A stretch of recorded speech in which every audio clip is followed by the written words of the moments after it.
Good Sunday, folks. My name is Mike Jenkins, and it's a beautiful Sunday today. I don't know if it rained. I don't think it rained, but it's sunny here in St. Petersburg, Florida. I've been out painting my fence, and let me do that again. I figured I'd go ahead and do a real quick video because I got this in the mail yesterday. Came pretty fast. This is the Soundwave Spy Patrol 3. So I'm thinking this is the Soundwave Spy Patrol 1. I'm not quite sure on that. I don't know. Yeah. Okay. So yeah, it's the Soundwave Spy Patrol. So this, I believe, is the first one. And it has Lazerbeak and Ravage. The second one must be Ratbat and Rumble. And then this is the third one, which has Wingthing and Frenzy. So, and then it also has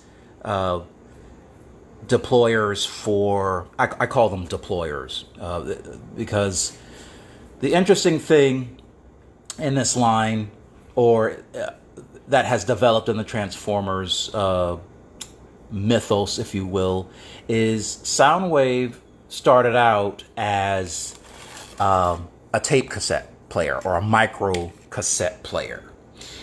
And he came out in the 1984 line. And so, being that he was a micro cassette player, he came with his minions, who were cassettes.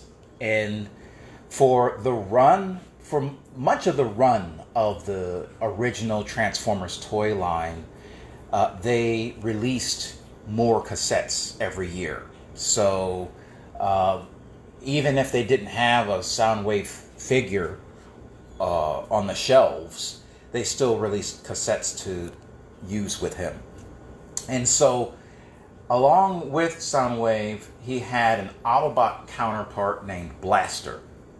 And between the two of them, they were able to deploy their minions from their chest plate compartment.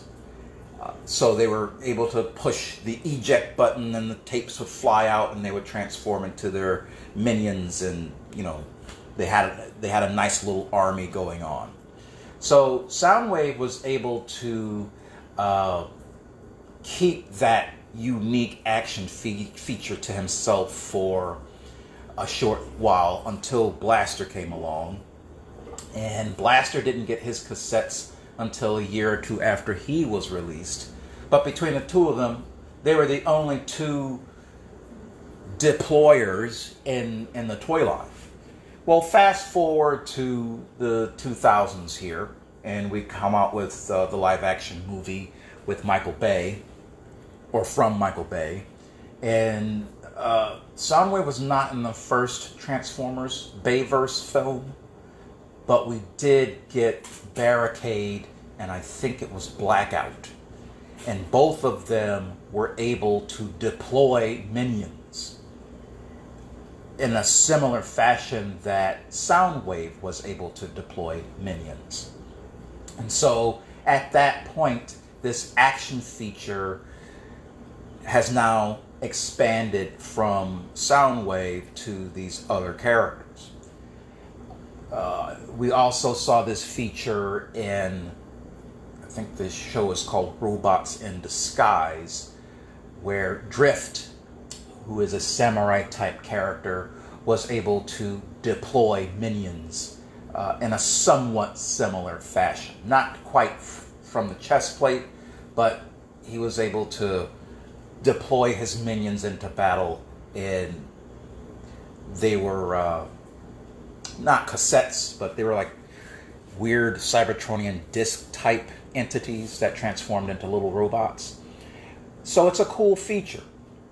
And so now we're in the Transformers Generations War for Cybertron toy line, and Soundwave so far is the only deployer of, well, he's not the only one. He also has his upgrade version, Sound Blaster, who's able to hold 2 cassettes in his chest plate. But we also have, sorry about that, we also have a character coming up called Double Dealer, who has deployers as well.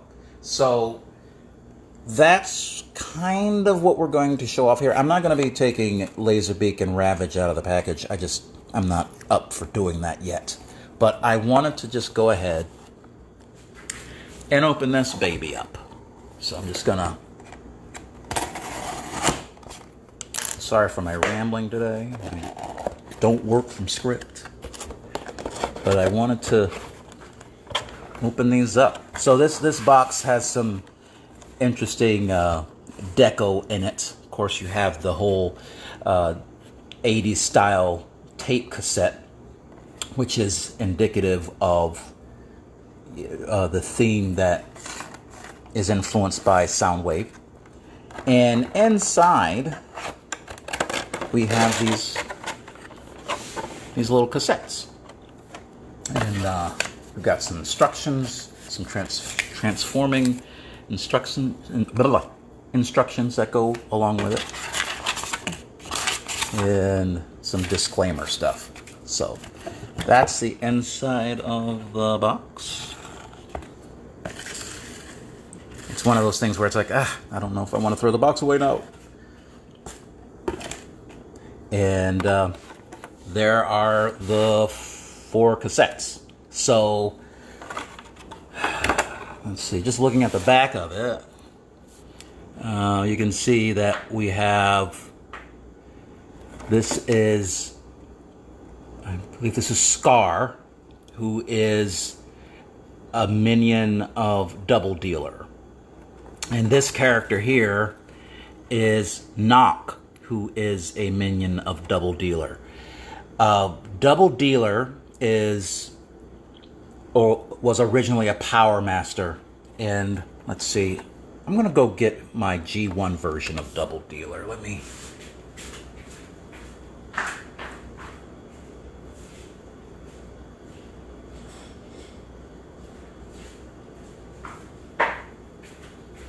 All right, so here is G1 Double Dealer, and he's a Power Master. So the gimmick with him was that his engine, and I can't take his engine out right now, I don't think. Yeah, I'm not gonna force that. But his engine transforms into a little robot, and in Double Dealer's case, he was able to transform into an Autobot with Knok, or a Decepticon with Skar. So let's see, this is Skar, and Skar, when he's inserted into Double Dealer's engine compartment here, he transforms into a Vulture, a Decepticon Vulture. And as an Autobot, he transforms into a robot. So I'm cutting off his head there.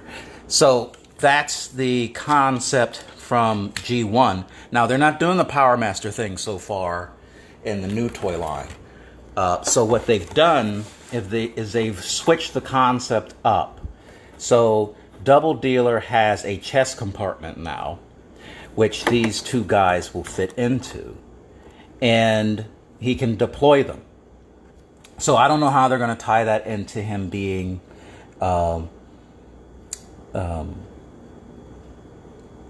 you know, how he's going to be playing both sides of the war. Like at times he's an Autobot, at times he's a Decepticon. So I don't know how these minions fit into that, but I'm sure at some point we'll get some kind of story. So, and this is Wingthing, who is a recolor of Ratbat, who is one of Soundwave's minions. Wingthing was released later in the toy line when Soundwave became an Action Master. So at that point, Soundwave didn't transform, and Wingthing transformed into his gun. So that was the feature of the Action Master subline, was that the robots, the main characters, didn't transform, but their weapons and they had like weapons and devices that came with them that would transform. It was kind of a corny gimmick. And then here's Frenzy. So it looks like so far because I do have Ratbat and Rumble coming, and so that means I'll have all 3 waves of Soundwave's minions. The only one missing will be Buzzsaw, who is the gold version of Lazerbeak here. And Soundwave did have a few other minions that were released, like Slugfest and Overkill, and I think it's Beast Box. He had a few other cassettes that got released that have not been released yet. But as far as the main core of minions for Soundwave, it looks like we've gotten most of them. So anyway, that's a real quick rambly video I wanted to shoot for the morning, and I hope everyone is being safe, and I hope you're having a good weekend, and ta-ta for now.